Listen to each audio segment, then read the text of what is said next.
How'd the Lions do this offseason? We asked Bradford Banta on the Friday edition of Locked On Lions. You are Locked On Lions, your daily Detroit Lions podcast. Part of the Locked On Podcast Network, your team every day.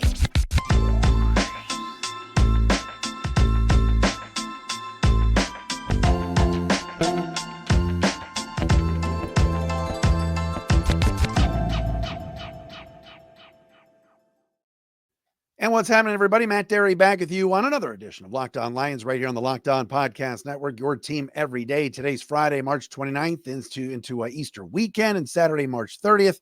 Thanks for making us your first listen and checking us out wherever you get your podcast. Locked On Lions today, brought to you by FanDuel. Make every moment more. Right now, new customers get $200 in bonus bets with any winning $5 bet. That's $200 if your bet wins. Visit FanDuel.com/LockedOn to get started. Our guest today, Bradford Banta, back with us. You've seen him on Fox 2 with Dan Miller. He's the former Lions tight end and long snapper. Also was an assistant coach with the Lions the last many moons ago. And of course was at the University of Michigan as well, helping out with the special teams. Joins us today. What's up, Bradford? Good to see you, bud. Good to see you as well, Matt. Thanks for having me on. Love having you on. We had you on earlier, and we were talking about free agency. Yeah. A few weeks ago when you were here, and it's like, all right, is Brad Holmes going to break the bank? Is he going to hit for home runs? And yet he said he hit all home runs in his mind based on getting all of the guys he wanted. Do you believe him when he says, hey, we have this list of players, it was our A list and we got them all? Do you believe him? You know, with the way that the Lions do business and the way that they have gone about in vetting each and every prospect that they bring in, I do believe that Brad has hit all of his A-list prospects that he's wanted. I also believe, that there's some other free agents out there to be had, but at the same time, do they fit the system? What is the vision, like I said before, for that certain player that they're bringing in? And I think that's a big deal inside the organization in keeping the culture and going in the right direction. What do you think of the Carlton Davis pickup? Obviously, you and I have talked before about cornerbacks and secondary and improving that back end. To trade for Davis on the last year of his deal, and he's making double-digit $1 million. What did you think of that move? No, first off, you're bringing in a big cornerback. You're looking at 6'1", 206 pounds, somewhere around there. He's versatile, and the thing that he fits the mold is what the Lions are trying to build. And what I mean by that is he is a briar patch player. And then the fact that he's not afraid to stick his face into the crowd to go and make a tackle. Briar patch player. That's a new one. Yeah. You like it? Yes. What does that mean? If I'm going to steal it, I need to know what the hell it means. Yeah, no, briar patch. Just think about it. You run into a briar patch without thinking about it. Oh, okay. And you're willing to put yourself at risk without thinking about the consequences. It's interesting. This team was 30 minutes away from a Super Bowl. Right there. And they were starting, Kendall Vildor, who's still unsigned, Jerry Jacobs, who's still, and it wasn't in that game, but he had started throughout the year. They really felt they had to upgrade a corner. And I'm not the biggest Davis fan, but yet it's an upgrade no matter how you slice it, right? Yeah, no, it's an upgrade. And you look at some of the other people that they have brought in, just for added depth. We were talking about, was it Robertson? Yeah, Robertson. Yeah. It's another versatile player inside and outside. And I look for them to fill these holes in the draft as well, and to bring in guys that can come in and help fill a need, not only on the defensive side of the ball in the defensive backfield, but on special teams as well. Bradford Banta with us. Emmanuel Mosley's coming back. Tears his ACL 2 years ago with the Niners. Lions sign him to an affordable 1-year, $5 million deal. Comes back and tears the other ACL in the first game back. Your experience, and you've had injuries, 2 ACL tears, and he's coming back and again on a team-friendly deal. But how difficult is that to come back from? And, can he be the same player he was 2 years ago? Will he be the same player? Time will tell. It all depends on how the rehab process goes and how quickly he's able to get back out onto the field and feel like he's back to his old self. Will he? It becomes a mental game after that. Once you complete rehab. How tough, but interesting. It probably, for a corner though, with that injury, maybe as opposed to a lineman, does it make a difference? I would say that it does. I mean, Yeah. just a change of direction, the ability to cut, the comfortableness of cutting, knowing that you're not your old self. Now he's going to compete. He's going to have to compete for a job, and time will tell with OTAs and training camp and see how that plays out and see if he makes the final 53. So you look up and you go, all right, right now, if they were to play right now, and I hate that the season started today, but let's be stupid and do that. So like Okay. you got Mosley, Davis, Robertson, Brian Branch. You got some corners now. It was interesting this week at the league meetings, and I said this yesterday.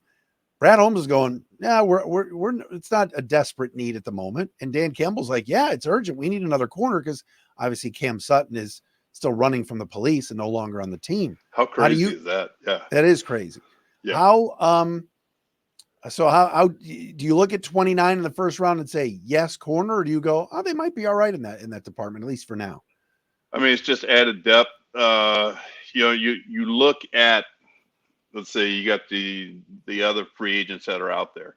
One person that comes to mind is Stephon Gilmore. That Sure. could be a good fit for the Lions. Bring in somebody who can stabilize that room and unify that room and get them to play better together, so to speak. But at the same time, have that presence in the room and knowing that, and he still plays at a high level, especially when he's challenged. And he has that lockdown corner mentality that can spread to the other players, not only in the room, but inside the defense, but inside the locker room as well. And it's March 29th, as you and I are recording here on a Friday. He's still unsigned. So the number, right, financially, Brad's coming down. Yeah. I'm sure, right? Yeah. So, I mean, each day that ticks by, the number will possibly come down, but you have to figure that he wants to go play for a contender. And why not come to Detroit? Because they're building something special here. No question about it. And his brother Steven, of course, was on the team last year and kind of sat out and sort of redshirted a little bit. So that could be something that's interesting. What about DJ Reader? That was my favorite signing so far.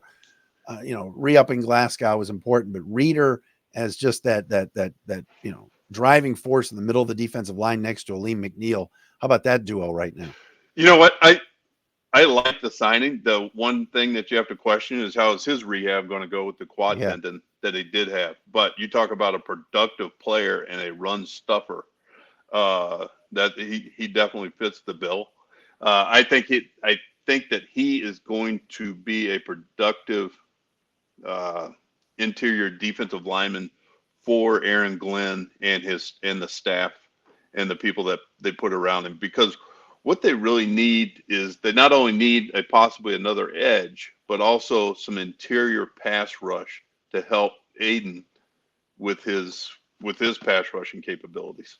Oh, I don't think there's any question about it. And what was interesting too is I like the fact that the Lions brought him in, probably tested him out. Like you said, the medicals were important. And a 2-year deal at around $13.5 million a year, where some of these other contracts, as you know, I mean, Brian Burns, 25, 26 million a year, whatever, a little crazy. I thought it was good value for Reader, don't you think? Yeah, no, the value that hopefully, it all value versus production, or the amount he's getting paid versus the production that he gets on the field. And, in another way to look at it is that he could look at it as a prove it deal. And even though it's a 2-year deal, you come in, you prove that you're healthy, you play well, you do that for 2 years, it could lead to bigger and better things. Bradford Banta with us, former Lions player and assistant coach, is going to talk more with us about the offense a little bit. We'll get into that and certainly the draft as well. We'll do that coming up next right here on Locked On Lions.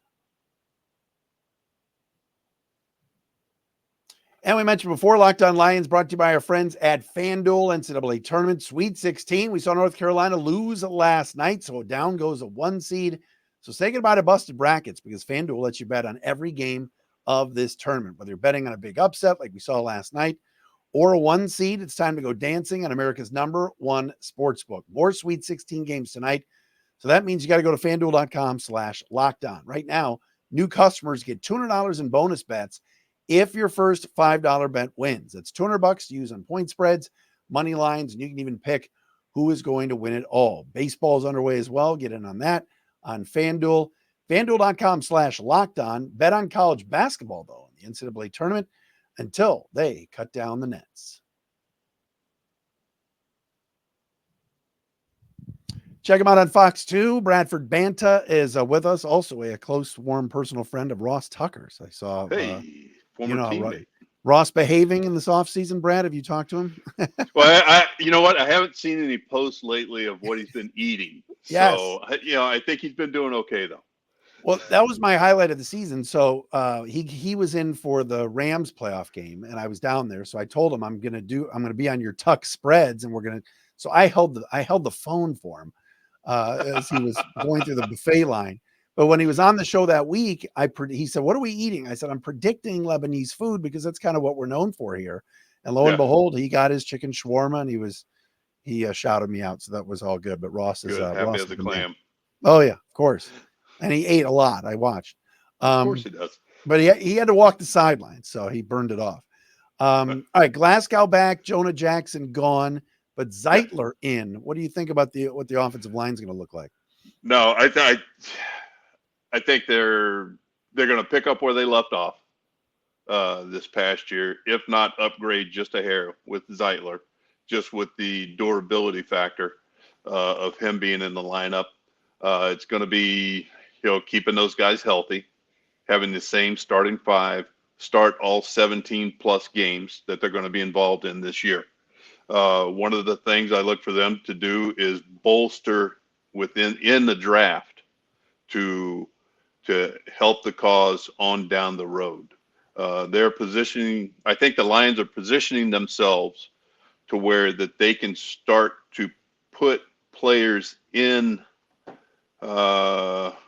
lack of a better term, start preparing for the future. Okay. Win in the now, prepare for the future. So whenever, let's say, these older players start to leak a little oil, so to speak, they can let them go and then plug the younger players in to where they won't have any fall off in performance. It's interesting because Frank Ragnow, who's still real young, kind of hinted at retirement after last year. And then he said, no, I'll be back. Taylor Decker's entering the last year of his deal. I think you're onto something, and that's kind of where you win. And I think Brad Holmes knows that. I mean, the Sewell draft, adding Glasgow last year, extending Ragnow and certainly Taylor Decker too a couple of years ago. I think Brad Holmes knows how important those guys up front are.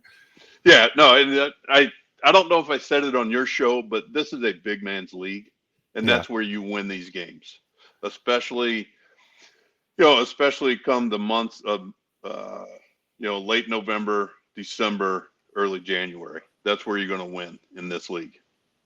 Zeitler's interesting. I think he would not have taken a 1-year deal, and you tell me if I'm wrong, anywhere else, or maybe even on a non-contender. But I think coming to Detroit, what does that say about the culture here and what they've built, that he is willing to, I'll play on a 1 year and try to win a Super Bowl? Yeah, no, I mean, the culture's changing. The culture has already changed. I think Dan, Brad, Sheila, everybody has done an excellent job of changing the culture within the organization. And players see that. Players talk about that amongst themselves. And you make it a destination where players want to come instead of trying to beg players to come to this location. Zeitler's been really good wherever the stops have been. The Giants, Baltimore recently at right guard, sliding Glasgow over to left guard. Any concern there, or is he just a guy that you go, look, as a veteran, he's played all over the line. Right guard, left guard, doesn't matter. That's what you look for in these guys. Is just is versatility and durability. Are you going to, like I stated before, can you line up all 17 plus games for the season? That's what we're looking for. And what's the mentality of the group? And I think it proved in the playoff game when Glasgow went down with he got rolled up on. Yeah. And he's like, no, you're not keeping me out. I'm going back out there. So, and you can't prevent a player from going back out there unless you take his helmet. And they were not going to take his helmet. No, they've got a lot of tough guys on there, Ragnow included. Brad Banta with us. Josh Reynolds was interesting. Holmes said this week, we wanted to keep him. We want to keep him. We're still kind of talking to him. Turns out, according to Dave Burkett at the Free Press, they were only offering, it sounds like 1 year and not a lot of money. He gets 2 years and $14 million, $7 a year with Denver. Did that surprise you? And do you then anticipate that maybe a 29 a receiver is in the mix here? Yeah. Is it, did they want him? Yes. How badly did they want him? They showed it in their offer. It was a 1 year deal. Denver threw a little bit of money at him. But Josh, look, what is he going to be remembered for here in Detroit? Don't say it. I know, don't say it, but it's the truth. Yes. What is his body of work, though? Right. Yeah. That's what you have to look at. I know. What is his body of work? He's a productive receiver. Denver saw that. They're gonna use him accordingly. It's funny because I think it was week 17. They were feeding him the ball at the end of that Vikings game to get him his bonus money. And it's like, wow, what a cool story. He's so beloved. And, they're trying to run the clock out, but they're throwing, just quick outs to him to get him his bonus money. And then weeks later, he drops 2 huge balls. And it's like, geez, if he catches one of those. Didn't you just tell me not to talk about it? Well, no, you gave me permission, Brad, with you when you were laughing. But okay. that's the way it goes, right? In that sport, it's I don't know how you guys former play. Right? You snapped for years. You probably snapped 100 perfect ones in a row, and on that 101st, it's maybe in the dirt, and it's like, oh, Banta screwed up, right? That's a tough business. Yeah, no, it is what it is, but you play because you love the game, and it's competition, and no matter whether you're throwing quarters against the wall or you're out on the field of play, you're out there to compete and you're out there to win. And I wouldn't, and back to the draft for a second at 29, you can't rule out a receiver, right? Because last year everybody ruled out a running back and he took one at 12. So they like speed. I would assume that that's something they're looking at. Yeah, no, you have a lot of time, let's say between pick 1 and pick 29. Yeah. I'll be curious to see what they're going to be using with that pick and what they're going to try to either improve on or bolster in the on the roster. But like I said, you're going to take the best available and who they have ranked up the highest up on their board. That's the way that I've seen it done in the past, and that's the way a lot of successful teams do draft. Is they keep putting in the pipeline good player after good player that will come in and compete, because the picks are great because I believe there's 7 picks. At the end of the day, it really doesn't matter where you're picked. It's just that the matter that you come in and compete, make the team, and become a useful product or a useful player. Excuse me, I misspoke because I was once a product / player. But but they come in and compete and earn a spot on the roster and help the team achieve the ultimate goal of the Super Bowl. And you're right, it doesn't matter. Amon-Ra St. Brown, right? Tom Brady's most famous one, but like for St. Brown, he's about to get massive, massive dollars. And how many receivers went before him? Like 16 or 17? It's crazy. Yeah. And then, you take into effect Brock Purdy, Mr. Irrelevant. Thinking back in the day, what draft pick was John Randall? Oh, tackle for Minnesota Vikings. Right. There's a slew of guys that were UDFA, undrafted free agents, or late round picks that have gone on to success. So it's all about will and want. By the way, speaking of John Randall, was there ever a time you were lined up on tight end, all of a sudden he slid to the outside, and you're like, "Oh God, come on, go back inside! I don't want to block this guy." You know what? I'll give you one better. Yes. Mine was Reggie White. Oh wow. Yeah. And Green Bay, I went over. Green Bay or Philly? He was at Green Bay. It was whenever I was in Indianapolis. I Okay. promptly went over to the sidelines, and they expected me to one-on-one block him. God. Yeah, that's what I said too. Wait, you took yourself out, or you just? No, I didn't take myself out. But after the series was over. After the play, okay. It was after the series was over. I walk over to the sidelines. I walk over to the offensive coordinator. I was like, "Hey, we got to rethink this situation. Whenever I got 96 over me, blocking him one-on-one, I need a little help." That's awesome. Oh, that's a great. No, story. it wasn't. Well, yeah, I'm talking now, but yeah, not during the game. Good to talk about it, no doubt. Yeah, that's pretty cool. I love that. Because but with Randall, sometimes you're right. The Vikings would slide him outside, and I'm sure the tackles and tight ends were going, "What's he doing out here?" He was just a force. But Reggie White's as good as it gets. That's pretty sweet. Yeah. You didn't do a jersey swap with him after the game? Can't say that I did. No. Take your. When did jersey swaps become? I hate it. I know. I hate big thing. I really don't know. I'm indifferent towards it. But it's just nowadays back whenever I was in, I don't know, there wasn't as much interaction with other teams as there is now today. It didn't seem like you got to know many of the players on other teams as well as you do today. It's real I prevalent. don't know if it's social media or what. Probably, and it's super prevalent in the NBA. I mean, these guys spend 10 minutes after games hugging each other, and it's like, I like the old days when the Bulls and Pistons just walked off the floor, and it is a different time. That is for sure.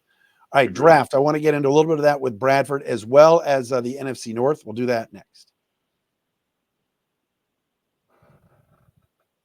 Bradford Banta with us. You see him on Fox at 2, as well as the former assistant coach at special teams for Michigan, and was with the Lions, of course, as a long snapper, tight end, and an assistant coach as well.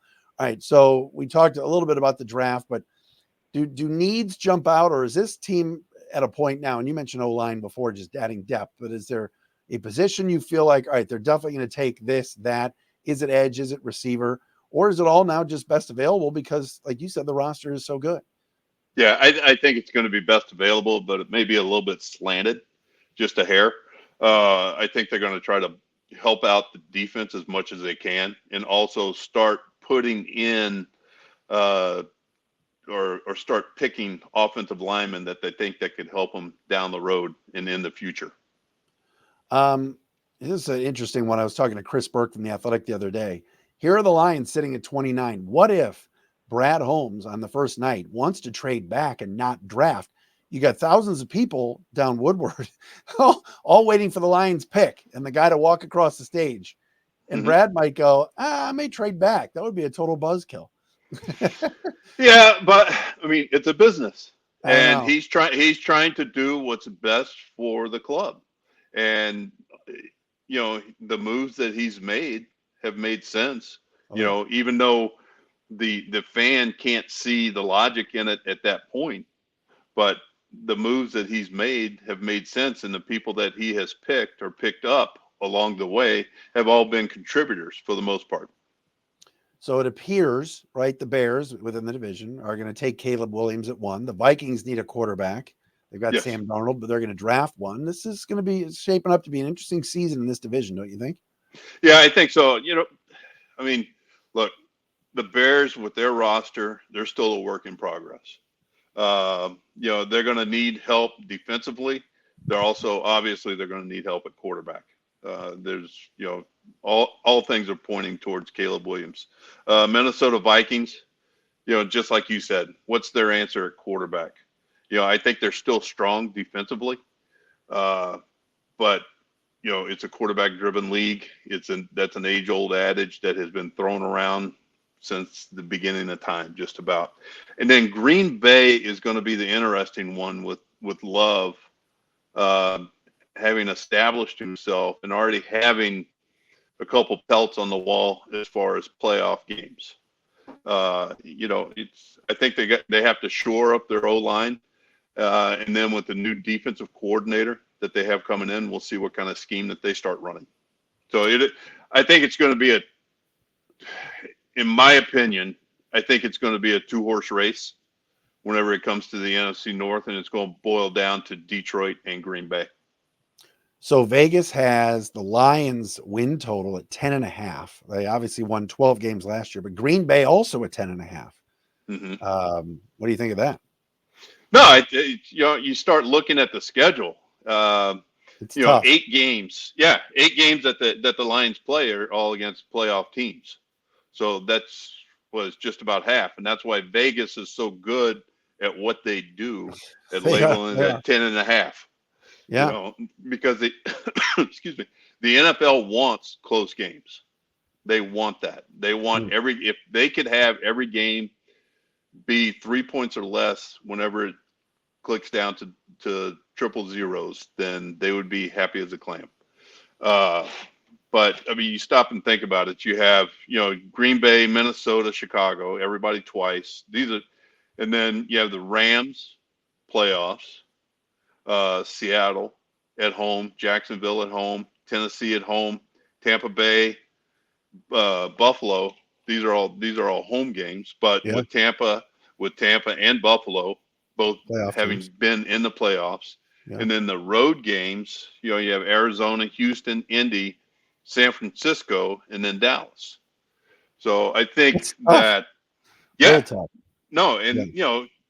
historically Dallas playing at home, you have to go in there and you have to, with the, that was the controversial game last year. It's 11 on 12. Right, exactly. So, but go in there, you kick that demon.